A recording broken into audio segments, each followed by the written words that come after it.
হাউচত চলে কি নিশা হলে এই গেষ্ট হাউচসমূহত কি চলে বিভিন্ন ধৰণৰ ঘটনা পোহৰলৈ আহিছে শেহতীয়াকৈ কালি ছ'চিয়েল মিডিয়াত এটা কল ৰেকৰ্ডিং ভাইৰেল হৈছিল য'ত স্পষ্টকৈ শুনা গৈছিল এজন যুৱকে এগৰাকী যুৱতীৰ সৈতে কথা পাতিছে আৰু তাত তেওঁলোকে দৰদাম কৰিছে নিশাটোৰ কাৰণে খুজিছে কেইগৰাকীমান যুৱতীৰ ফটো আৰু কৈছে হোৱাটছআপত সেই যুৱতীগৰাকীৰ ফটো পঠাই দিয়া আৰু তোমালোকে কোন ঠাইলৈ যাব লাগে কোনখন হোটেললৈ যাব লাগে সকলো তথ্য দিয়া হ'ব যুৱতীগৰাকীয়ে কৈছিল যে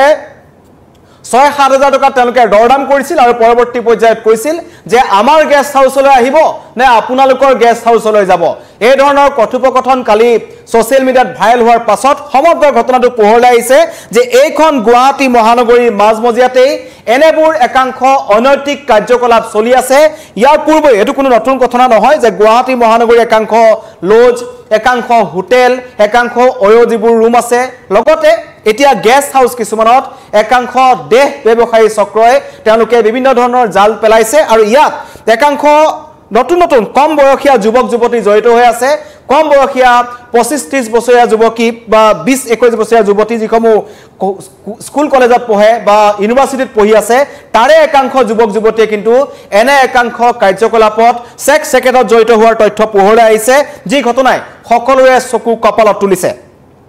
জয়ানগৰত আছে গুৱাহাটী মহানগৰীৰ মাজমজিয়াত দিছপুৰৰ পৰা একেবাৰে ওচৰত প্ৰায় 1 কিলোমিটাৰ দূৰত্বত জয়ানগৰ যেটো অঞ্চল আছে 6 মাইলৰ তাত বাপিছ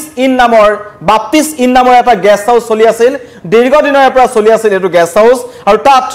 বিভিন্ন ধৰণৰ অবৈধ কাৰ্যকলাপ চলি থকা বুলি একাংশ অভিযোগ উত্থাপন কৰিছিল আৰু শেহতীয়াকৈ গ্ৰাহকৰ সৈতে ফোনত যোগাযোগ কৰি ৰুম বুক কৰা বিভিন্ন ধৰণৰ তথ্য ওপৰলৈ আহিছিল লগতে হোৱাটছআপত যোগান ধৰা হয় বিভিন্ন ধৰণৰ যুৱতীৰ ফটো আৰু যিসকল যুৱক হে গেষ্ট হাউচলৈ যায় তেওঁলোকে যুৱতীসকলৰ ফটো বিচাৰে তেওঁলোকে দৰদাম কৰে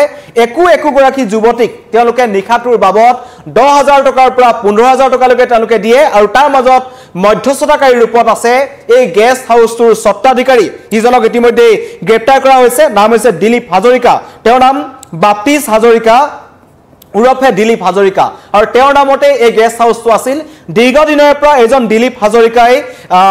কিছুমান যুৱতীক লৈ একাংশ যুৱতী যিসকলে ইতিমধ্যে ভুল পথত ভৰি দিছে দেহ ব্যৱসায়ী চক্ৰৰ লগত যিসকলৰ যোগাযোগ আছে তেনেকৈ একাংশ যুৱক যুৱতীক লৈ এজন দিলীপ হাজৰিকাই এই বাপ্তিছ ইন নামৰ গেষ্ট হাউচটোৰ পৰা দীৰ্ঘদিনৰ পৰা এনেকুৱা একাংশ অবৈধ কাৰ্যকলাপ চলাই গৈছিল এইটো হৈছে বাপ্তিছ ইন জয়ানগৰ খানাপাৰালৈ যোৱা ৰাস্তা এইটো বাপ্তিছ ইন বুলি এই ধৰণৰ এটা গেষ্ট হাউচ আছিল আৰু এই গেষ্ট হাউচটোতে একাংশ যুৱকে একাংশ যুৱতীক লৈ প্ৰায় 7,000-8,000 টকা তেওঁলোকে দিয়ে আৰু গৈ এই গেষ্ট হাউচটো ৰুমো তেওঁলোকে পায় আৰু এটো কথাৰ মাজতে তেওঁলোকে দৰদাম কৰাৰ মাজতে তেওঁলোকে ঠিক কৰি লয় যে তেওঁলোকে কোট ৰুম লব তেওঁলোকে নিজাববীয়াকৈ ৰুম লব যুৱতীগৰাকীক নিজে লোৱা ৰুমটোলৈ লৈ আহিব নে তেওঁলোকে দিয়া এই বাপ্তিছ ইনতে তেওঁলোকে যুৱতীগৰাকীৰ সৈতে লগ পাব এনেকুৱা ধৰণৰ ভয়ংকৰ তথ্য পোহৰলৈ আহিছে আৰক্ষী তদন্তত ওলাইছে কিন্তু এটো এদিনীয়া ঘটনা নহয় গুৱাহাটী মহানগৰীৰ বিভিন্ন ধৰণৰ হোটেলত এনে কিছুমান কাণ্ড চলি আছে একাংশ যুৱতীয়ে এতিয়া এই যেটো বাপ্তিছ ইনৰ যেটো ঘটনা ইয়াত যিবোৰ তথ্য পোহৰলৈ আহিছে কাৰণ আজি বহু পলমকৈ হলো দিছপুৰ আৰক্ষীৰ চকু খুল খালে কাৰণ দিছপুৰ আৰক্ষীৰ চকুৰ সন্মুখতে এনেবোৰ ধৰণৰ ঘটনা সংঘটিত হৈ আহিছিল আৰু অতি ৰহস্যজনকভাৱে দিছপুৰ আৰক্ষী আজি যেতিয়া তালৈ গ'ল তেতিয়া তেওঁলোকে এটা মন্তব্য কৰিছে যে এগৰাকী যুৱতীৰ প্ৰাৰম্ভিক মূল্য যেটো দেহ ব্যৱসায়ী চক্ৰৰ কথা কৈছো নিখাটোৰ কাৰণে মূল্য 6,000 টকাৰ পৰা আৰম্ভ কৰিছিল এই দেহ ব্যৱসায়ী চক্ৰটোৱে এনেকুৱা এটা ভয়ংকৰ ৰেকেট চলি আছিল গুৱাহাটী মহানগৰীৰ মাজমজিয়াত আৰু তাত তেওঁলোকে গ্ৰাহকৰ সৈতে ফোনত যোগাযোগ কৰি প্ৰথমতে ৰুম বুক কৰে সেই বাপ্তিছ ইনৰ কাৰণে তেওঁলোকে ৰুম বুক কৰে আৰু তাৰ পাছৰ পৰ্যায়ত তাৰ পৰাই হোৱাটছআপত যোগান ধৰা হয় একাংশ যুৱতীৰ ফটো 10 গৰাকী 15 গৰাকী যুৱতীৰ ফটো তেওঁলোকে পঠাই দিয়ে আৰু প্ৰত্যেক গৰাকী যুৱতীৰ দাম তেওঁলোকে বেলেগ ধৰণে নিৰ্ধাৰণ কৰিছে কোনোবা এগৰাকী যুৱতীৰ 6,000 টকা কোনোবা এগৰাকী যুৱতীৰ 10,000 টকা এইবোৰ তথ্য পোহৰলৈ আহিছে আৰু দেহ ব্যৱসায়ী চলোৱাৰ অভিযোগত গ্ৰেপ্তাৰ হোৱা দিলীপ হাজৰিকা নামৰ যিজন ব্যক্তি যাৰ নামত এই গেষ্ট হাউচটো আছে যাৰ নাম হৈছে বাপ্তিছ হাজৰিকা আৰু বাপ্তিছ ইন নামৰ এটো হল যেটো গেষ্ট হাউচ চলাই আছিল আৰু দীৰ্ঘদিনৰ পৰা তাত এনেকুৱা একাংশ সন্দেহজনক যুৱক যুৱতী অহা যোৱা কৰে বুলি একাংশ লোকে ইতিমধ্যে অভিযোগ কৰিছে আৰু একাংশ যুৱতীক অনৈতিক কামৰ বাবে দিয়া হয় দৰমহা দিলীপ হাজৰিকাই 10-15 গৰাকী যুৱতীক এই কামটোৰ কাৰণে ফিক্সকে ৰাখি লৈছিল তেওঁলোকক মাহিলি তেওঁলোকে দৰমহা দিছিল আৰু লগতে ৰাজ্যৰ বিভিন্ন প্ৰান্তৰ যুৱতীক এই কামত নিয়োজিত কৰাৰ অভিযোগ উত্থাপন হৈছে কামৰ পলুবন্দী যুৱতীসকলক নিয়োজিত কৰিছিল এই ধৰণৰ ভয়ংকৰ বেহাত 18000 টকা দৰমহা লাভ কৰে একোগৰাকী যুৱতীয়ে এয়া হৈছে গুৱাহাটী মহানগৰীৰ এখন ভয়ংকৰ ছবি নিখা হলে গুৱাহাটী মহানগৰীৰ বিভিন্ন প্ৰান্তত একাংশ অনৈতিক কাৰ্যকলাপ চলে আমি দেখিছিলো কিছুদিন পূৰ্বে গণেশগুৰি উৰণ খেতুৰ তলতে একাংশ দেহ ব্যৱসায়ীৰ লগত জড়িত মহিলা তৃতীয় লিংগৰ পুৰুষ একাংশ যুৱকক ধৰা হৈছিল দিছপুৰ আৰক্ষী তৎপৰ হৈছিল কিন্তু এই যে জয়ানগৰ য'ত এপিএছচি অফিচ আছে কাষত থানা আছে লগত কিছুদূৰ আগত গলে বশিষ্ঠ থানা আছে আৰু বেলতলা থানাখন আছে কাষত আহিলে দিছপুৰ থানা আছে তাৰ মাজত এই দিলীপ হাজৰিকাই একোগৰাকী যুৱতীক 18000 টকা কৈ দি এই ধৰণৰ অনৈতিক কাৰ্যকলাপ চলাই গৈছিল দেহ ব্যৱসায় চলাই গৈছিল কিন্তু অতি ৰহস্যজনকভাৱে ইমান দিন দিছপুৰ আৰক্ষীৰ চকুত পৰা নাছিল স্থানীয় ৰাইজে বহু অভিযোগ উত্থাপন কৰিছে একাংশই লিখিতভাৱে অভিযোগ উত্থাপন কৰিছিল কিন্তু অতি ৰহস্যজনকভাৱে কুম্ভকৰ্ণৰ নিদ্ৰাত আছিল দিছপুৰ আৰক্ষী বহু পলমকৈ আজি দিছপুৰ আৰক্ষী খাৰ পাইছে আৰু এগৰাকী যুৱতীক যেতিয়া এজন দালালৰ জৰিয়তে এজন যুৱকে থিৰাং কৰে 6000 টকা মূল্য সেই যুৱতীগৰাকীয়ে পায় মাত্ৰ 1000 টকা আৰু এই দালাল যোনটো নাম হৈছে দিলীপ হাজৰিকা এই দিলীপ হাজৰিকাই লাভ কৰে 5000 টকা 10 গৰাকী যুৱতীৰে হাজৰিকাই এই দেহ ব্যৱসায় চক্ৰ চলাই গৈছিল আৰু অতি ৰহস্যজনক কথাটো হৈছে কি আৰক্ষীক মেনেজ কৰি কোনখন আৰক্ষী থানাক মেনেজ কৰিছে সেইটো এতিয়ালৈকে কোৱা হোৱা নাই কিন্তু অভিযোগ উত্থাপন হৈছে যে আৰক্ষীক মেনেজ কৰি এই দিলীপ হাজৰিকাই এই দেহ ব্যৱসায় চক্ৰটো চলাই গৈছিল ভয়ংকৰ এটা ৰেকেট চলি আছিল নিখাৰ মূল্য এগৰাকী যুৱতীৰ 6000 টকা আৰু ভয়ংকৰ কথা যে গুৱাহাটীত পঢ়িবলৈ অহা একাংশ যুৱক যুৱতীয়ে এনেকুৱা ধৰণৰ একাংশ ৰেকেটত ভৰি দিয়াৰ তথ্য পোহৰলৈ আহিছে কম বয়সীয়া যুৱক যুৱতী কালি যিগৰাকী যুৱতীৰ ভাষ্য শুনিবলৈ পোৱা গ'ল অতি কম বয়সীয়া যুৱতী এজন যুৱকৰ সৈতে কথা পাতিছিল তাত অন্য এগৰাকী যুৱতীৰ নামো তেওঁ লৈছে কৈছে মই সেইগৰাকী যুৱতীৰ লগত বহুত আগৰ পৰা চিনি পাওঁ তোমাৰ নাম্বাৰটো দিয়া লগতে অন্য কেইগৰাকীমান যুৱতীৰ ফটো দিয়া আৰু তেতিয়া যুৱতীগৰাকীয়ে কৈছিল যে ক'ত যাব লাগিব ৰাতিহে যাব পাৰিম এই ধৰণৰ টেলিফোনিক বাৰ্তালাপ হৈছিল সেইটো ইতিমধ্যে ভাইৰেল হৈছে আৰু সেই ভাইৰেল অডিঅ' ক্লিপছটোৰ জৰিয়তে দিছপুৰ আৰক্ষী অভিযান চলাইছে আৰু দিছপুৰ আৰক্ষী আজি উপস্থিত হৈছিল এই বাপ্তিছ ইন নামৰ যিটো গেষ্ট হাউচৰ কথা কোৱা হৈছিল দীৰ্ঘদিনৰ পৰা এই গেষ্ট হাউচটোত একাংশ অনৈতিক কাৰ্যকলাপ চলি আছে মন গ'লে ল'ৰাই ইয়ালৈ ছোৱালী লৈ আহে কোনো ধৰণৰ নথি পত্ৰ তাত নাথাকে সেইটো আটাইতকৈ ডাঙৰ কথা আৰু চৰকাৰৰ ফালৰ পৰা কোৱা হৈছিল যে যাৱতীয় নথি পত্ৰ অবিহনে কোনো মানুহক কিন্তু এনেকুৱা ধৰণৰ গেষ্ট হাউচ হওক অয়ৰ ৰুম হওক লজ হওক হোটেল হওক কতো কিন্তু ভাড়া দিব নালাগে তেওঁলোকৰ পৰ্যাপ্ত নথি পত্ৰ দিব লাগে কিন্তু অতি ৰহস্যজনকভাৱে এই 10 গৰাকী যুৱতীৰ যি কথা কোৱা হৈছে যি কেইগৰাকীক লৈ তেওঁ ব্যৱসায় চলাই গৈছিল দীৰ্ঘদিন ধৰি সেই কেইগৰাকী যুৱতীৰ তথ্য পাতি বা তালৈ যোৱা গ্ৰাহকসকলৰ কোনো ধৰণৰ নথি পত্ৰ এইখন বাপ্তিছ ইন নামৰ লজখনত লোৱা নহৈছিল তেনেকুৱা ধৰণৰ ভয়ংকৰ তথ্য পোহৰলৈ আহিছে আৰক্ষীৰ মন্তব্য আহিছে দিছপুৰ আৰক্ষীৰ মন্তব্য শুনাব বিচাৰিছো মানে ইয়াত তেওঁক হেৰি কৰা হৈছে নেকি ডিটেইন কৰা হৈছে কেইবাজনো মানুহকো আমি খুচকনে উঠাইছোঁ যে কাৰ কি ইনভলভমেণ্ট আছে সেইটো অলপ দেৰিকৈ আমি গম পাই যাম আমি মানে যিখিনি তদন্তত আমি যিখিনি উলিয়াব লগা আছে সেইখিনি উলিয়াই লওঁ মই 4:30 5টা বজাত বশিষ্ঠ থানাতে আপোনালোকৰ সন্মুখত মালিক স্বত্বাধিকাৰী কোন এইটো গেষ্ট হাউচৰ মানে কোনোবা হাজৰিকা নামৰ কোনোবা এজন আছে সেইবিলাক আমি চব সোধপোছ কৰি আছোঁ কিবা তেখেতকো উঠাইছে নেকি বৰ্তমান তেখেতকো ডিটেইন কৰিছে নেকি আপোনালোকে এতিয়া আমি কেইবাজনো মানুহকো উঠাইছোঁ আছে মানে কেইবাজনকো উঠাইছোঁ সোধপোছ চলি আছে আৰু এইবিলাক অলপ চেঞ্চিটিভ মেটাৰ যি কথা কৈ দিব নোৱাৰি যি কথা কৈ দিব নোৱাৰি গতিকে আমি তদন্তত চাই লওঁ ইয়াত ভিক্টিম কোন হয় হেৰি কোন হয় একিউজ কোন হয় কথা চব চাব লাগিব তাৰপাছত মই 4:30 বজাত আপোনালোকৰ বশিষ্ঠ থানাত দিবৰি কথাখিনি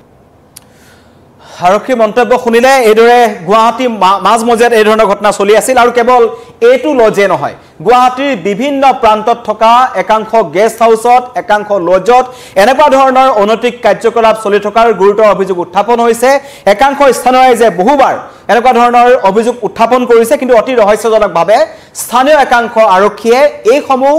গেষ্ট হাউচ বা লজ বা অন্য ধৰণৰ হোটেলত তেওঁলোকে অভিযান নচলায় বহু পলমকৈ তেওঁলোকে অভিযান চলায় কালি সেই কল ৰেকৰ্ডিংটো ভাইৰেল নোহোৱা হলে আজি বাপ্তিছ ইন নামৰ এই যিটো গেষ্ট হাউচ আছে তাত কোনো ধৰণৰ অভিযান নচলিলেহেঁতেন কিন্তু আজি দিছপুৰ আৰক্ষীয়ে সেই কল ৰেকৰ্ডিংটো পোৱাৰ পাছতে তেওঁলোকে অভিযান চলাইছে আৰু অভিযোগ উত্থাপন হৈছে যে আৰক্ষীক মেনেজ কৰি দিলীপ হাজৰিকাই 10 গৰাকী যুৱতীক লগত লৈ 18,000 টকাকৈ তেওঁ মান্থলি দৰমহা দি তেওঁ এনেকুৱা ধৰণৰ অনৈতিক কাৰ্যকলাপ চলাই গৈছিল আৰু আটাইতকৈ ডাঙৰ কথা যে তাত জড়িত যুৱতীসকল প্ৰায়ভাগ বাহিৰৰ পৰা অহা যুৱতীক এনেকুৱা ধৰণৰ ঘটনাত তেওঁলোকে লগ লগাই দিয়ে ইজি মনিৰ কাৰণে আচলতে এনেকুৱা একাংশ যুৱতীয়ে এনেকুৱা ভুল পথত ভৰি দিছে আৰু তাৰ পৰা ডাঙৰ কথা যে আৰক্ষীও ইয়াৰ সৈতে মিলি আছে বুলি একাংশই অভিযোগ উত্থাপন কৰিছে যে আৰক্ষীক মেনেজ নকৰাকৈ জয়ানগৰৰ নিচিনা এখিনি স্থানত গুৱাহাটী মহানগৰীৰ মাজমজিয়াত এনে কাণ্ড কেনেকৈ চলাব পাৰে সেইটো এটা ডাঙৰ প্ৰশ্ন কিন্তু দিলীপ হাজৰিকাক এতিয়া গ্ৰেপ্তাৰ কৰি জেৰা চলাইছে দিছপুৰ আৰক্ষীয়ে তদন্তত আৰু বহু ভয়ংকৰ তথ্য পোহৰলৈ আহিব সেই 10 গৰাকী যুৱতী কোন কেইগৰাকী যুৱতীয়ে দীৰ্ঘদিন ধৰি এই দেহ ব্যৱসায়ী চক্ৰত জড়িত হৈ আছিল 18,000 টকাকৈ তেওঁলোকে দৰমহা পাইছিল হোৱাটছআপ গ্ৰুপ খুলিছিল হোৱাটছআপ গ্ৰুপ খুলি বিভিন্ন যুৱতীৰ তেওঁলোকে ফটো প্ৰেৰণ কৰিছিল সেই যুৱতীসকলে নিজৰ ইচ্ছা অনুসৰি এই দেহ ব্যৱসায়লৈ আহিছিল নে তেওঁলোকক জোৰ জুলুমকৈ তালৈ অনা হৈছিল সকলো তদন্ত দিছপুৰ আৰক্ষীয়ে কৰিব কিন্তু প্ৰাৰম্ভিক যি তদন্ত সেইটো কিন্তু ভয়ংকৰ তথ্য পোহৰলৈ আহিছে যে নিশা হলে গুৱাহাটী মহানগৰীৰ বিভিন্ন গেষ্ট হাউচত কিন্তু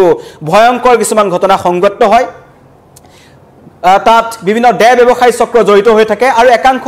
এই দেহ ব্যৱসায়ী চক্ৰ জড়িত থকা দালালে এনেকুৱা কিছুমান গেষ্ট হাউচ তেওঁলোকে ঠিক কৰে সেই গেষ্ট হাউচসমূহৰ কোঠা তেওঁলোকে গ্ৰাহকক ঠিক কৰি দিয়ে তাৰ বিনিময়ত তেওঁলোকে 1200 পৰা 1500 টকা লয় লগতে এগৰাকী যুৱতী যদি দাম 6000 টকা হয় তেন্তে সেই দালাল চক্ৰই তাৰ পৰা 1500 বা 1600 টকা গ্ৰহণ কৰে আৰু তাত বিভিন্ন ধৰণৰ দালাল চক্ৰ জড়িত হৈ আছে দিছপুৰ আৰক্ষীয়ে কেইবাটাও দালালক ইতিমধ্যে চিনাক্ত কৰিছে বুলি কৈছে আৰু দিলীপ হাজৰিকাক গ্ৰেপ্তাৰ কৰাৰ পাছত এই ঘটনাৰ তদন্ত অধিক ক্ষিপ্ৰতৰ হ'ব আৰু কালি যিগৰাকী যুৱতীৰ সৈতে বাৰ্তালাপ হৈছিল যুৱকজনৰ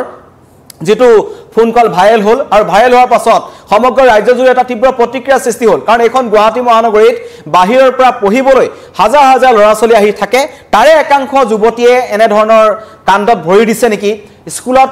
কলেজত পঢ়ি থকা ইউনিভাৰ্চিটিত পঢ়ি থকা একাংশ যুৱতীয়ে ভুল পথত ভৰি দিছে নেকি এই তেনেকুৱা ধৰণৰ চিন্তা চৰ্চাও আহিছে কাৰণ গুৱাহাটী যেসকল স্থানীয় যুৱতী আছে তেওঁলোকে এনেবোৰ কাণ্ড সংঘটিত কৰিব নোৱাৰে ইয়াত বাহিৰৰ পৰা অহা একাংশ যুৱতীয়ে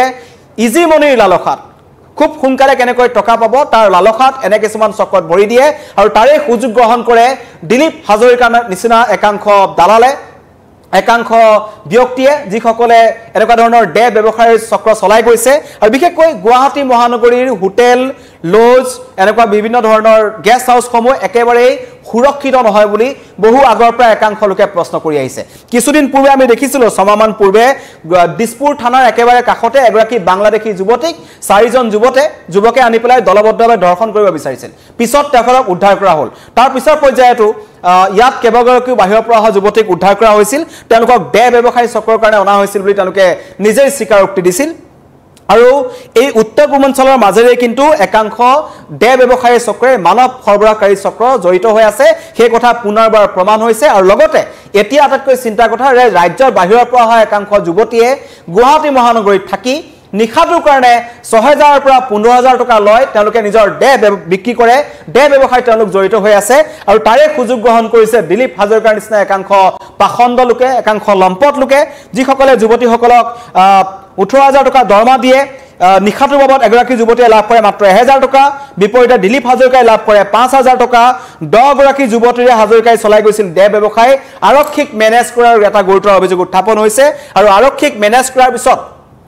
যেটা অভিযোগ উত্থাপন হল তেতিয়া বহু পলমকৈ এয়া দিছপুৰ আৰক্ষী তাত উপস্থিত হৈছে তন্নকৈ পৰীক্ষা কৰিছে যেটো আমি অসমীয়াত কলে কওঁ যে বৰষুণ গলে জাপি ঠিক একেদৰে ঘটনা হৈ যোৱাৰ পিছত দিছপুৰ আৰক্ষী তালৈ গৈছে তন্নকৈ পৰীক্ষা কৰিছে বাপ্ৰিছ ইন এতিয়া সিল কৰা হ'ব বুলি কৈছে লগতে দিলীপ হাজৰিকাক গ্ৰেপ্তাৰ কৰিছে আৰু দিলীপ হাজৰিকাক জেৰা অন্তত পোহৰলৈ আহিব যে এই গুৱাহাটীত চলি থকা এই ভয়ংকৰ ৰেকেটখনত আৰু কোন চক্ৰ জড়িত হৈ আছে কোনে তেওঁলোকলৈ গ্ৰাহক লৈ আনে কোনটো হাউচৰ পৰা কোনটো গেষ্ট হাউচলৈ বেছি মানুহ যায় এই 10 গৰাকী যুৱতীকো চিনাক্ত কৰাৰ প্ৰয়োজন আছে দিছপুৰ আৰক্ষী অতি শীঘ্ৰে তদন্ত কৰক আৰু সমগ্ৰ ঘটনাত জড়িত সকলক কঠোৰৰ পৰা কঠোৰ শাস্তি ব্যৱস্থা কৰক ধন্যবাদ